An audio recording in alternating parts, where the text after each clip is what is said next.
मैं एक बात कहना चाहता हूँ, संसारिक चीजें, संसारिक वीडियो आप देखते हैं, उससे आपको कुछ नहीं 2 मिनट का एंजॉय करते हैं, लेकिन वही आपको पाप की तरह लेके जाता है। क्योंकि आजकल शैतान सबसे ज्यादा अटैक सोशल मीडिया के जरिए करता है, उसमें गंदी गंदी रीलें आती हैं। इसलिए आप सबसे कहते हैं परमेश्वर का वचन देखिए, परमेश्वर का सॉन्ग सुनिए, उससे क्या होगा, आपका जीवन फलवंत होगा मेरे प्रियो। तो गॉड ब्लेस यू, सभी को जय मसीह के।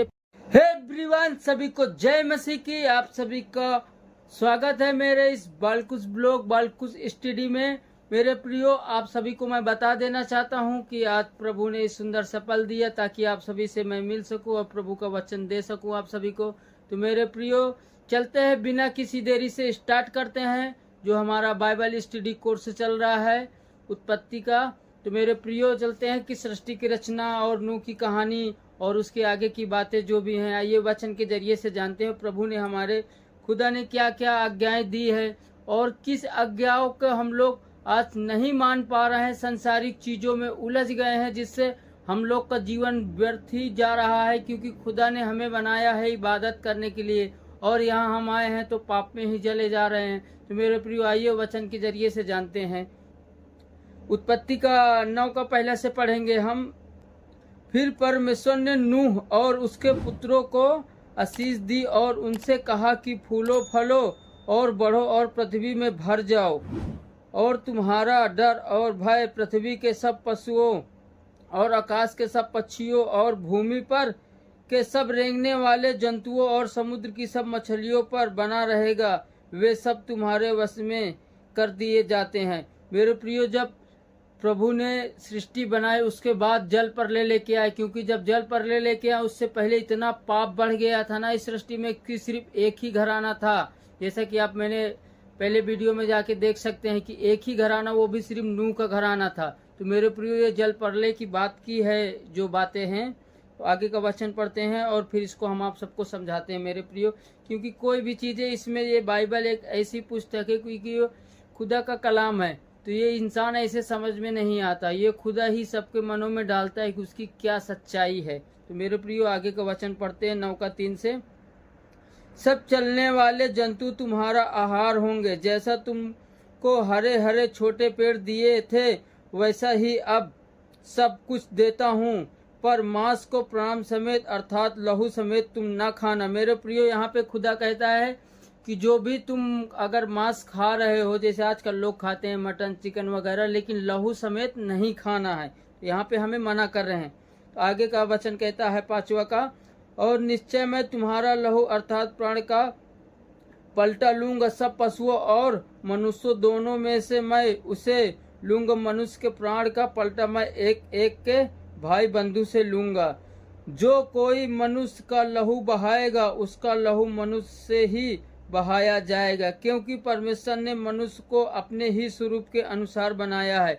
मेरे प्रियो, यहाँ पे ये वचन हमें सिखाता है, आजकल जो लोग लड़ाई करते हैं और कमजोर लोगों को सताते हैं, जैसा कि आप सब इस समय देख रहे होंगे कि पूरी दुनिया में ही मसीहत को किस वजह से सताया जा रहा है, क्योंकि हम सच्चे खुदा की राह पर चल रहे हैं। बस इसीलिए धर्म परिवर्तन का आरोप लगाते हैं और सताते हैं। तो यहाँ पे बताया गया है कि मनुष्य के जरिए ही उसको सताया जाए। जो आज कमजोर लोगों को अपनी पावर का गलत इस्तेमाल करके सता रहे हैं, मसीह लोगों को सता रहे हैं, उनका सताने वाला यहोवा भेजेगा किसी न किसी दिन। इसीलिए हमें क्या करना है, हमें किसी से घृणा नहीं करनी है और ना ही हमें बदला लेना। हमारा बदला लेने वाला यहोवा परमेश्वर है। मेरे प्रियो, 7 का वचन हमें बताता है आगे का, और तुम तो फूलो फलो और बढ़ो और पृथ्वी में बहुत बच्चे जन्मा के उससे भर जाओ।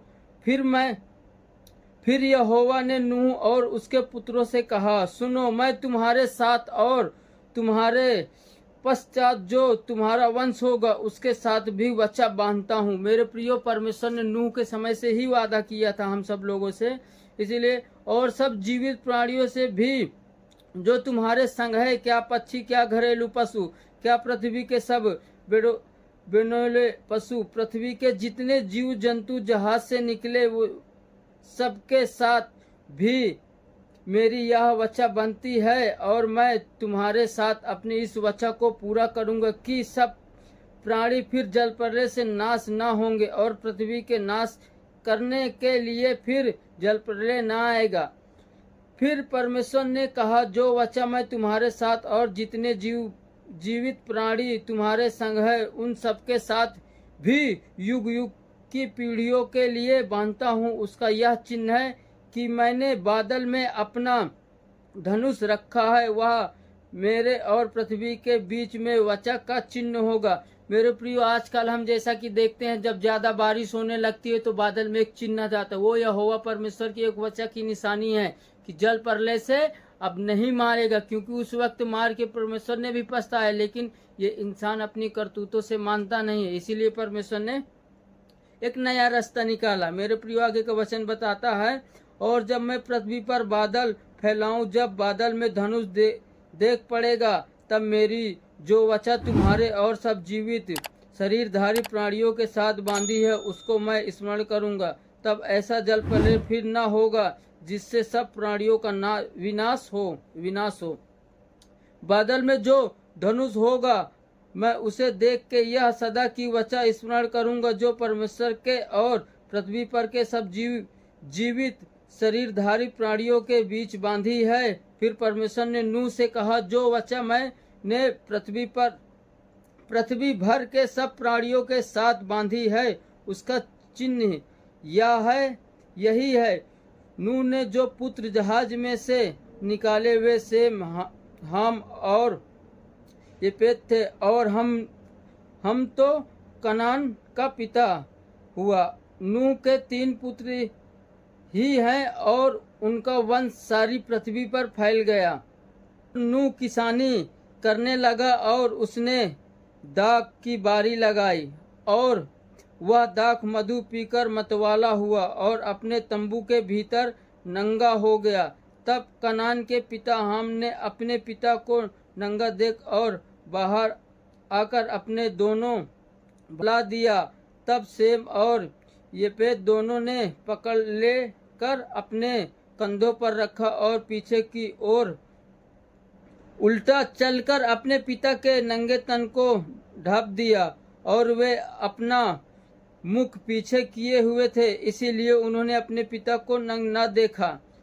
जब नूह नशा उतर गया, तब उसने जान लिया कि उसके छोटे पुत्र के उससे क्या किया है, इसीलिए उसने कहा, कनान श्रापित हो, वह अपने भाई बंधुओं के दासों का दास हो।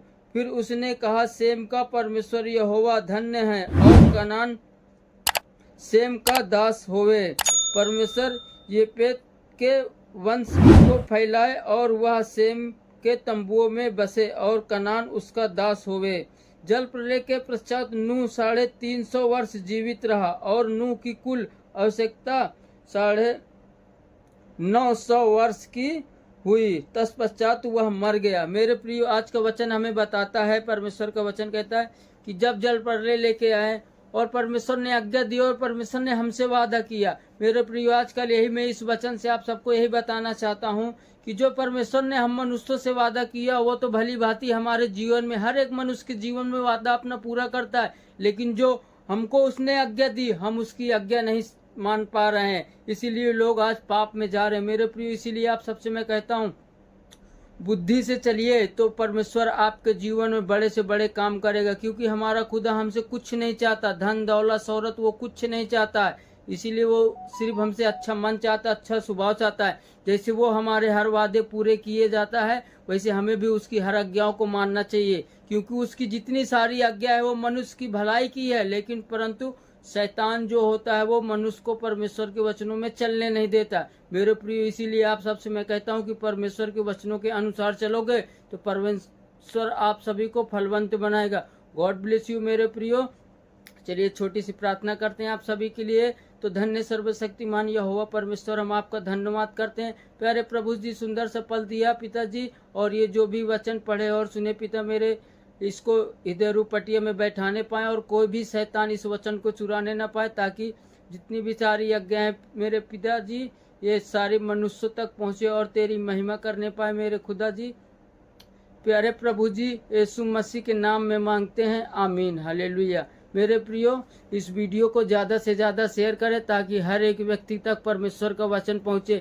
मेरे प्रियो, आपसे मैं एक बात कहना चाहता हूँ, संसारिक चीज़ें, संसारिक वीडियो आप देखते हैं, उससे आपको कुछ नहीं, 2 मिनट का इंजॉय करते हैं लेकिन वही आपको पाप की तरह लेके जाता है, क्योंकि आजकल शैतान सबसे ज्यादा अटैक सोशल मीडिया के जरिए करता है। उसमें गंदी गंदी रीलें आती हैं। इसीलिए आप सबसे कहते हैं परमेश्वर का वचन देखिए, परमेश्वर का सॉन्ग सुनिए, उससे क्या होगा, आपका जीवन फलवंत होगा मेरे प्रियो। तो गॉड ब्लेस यू, सभी को जय मसीह के। फिर मिलते हैं नेक्स्ट वीडियो में।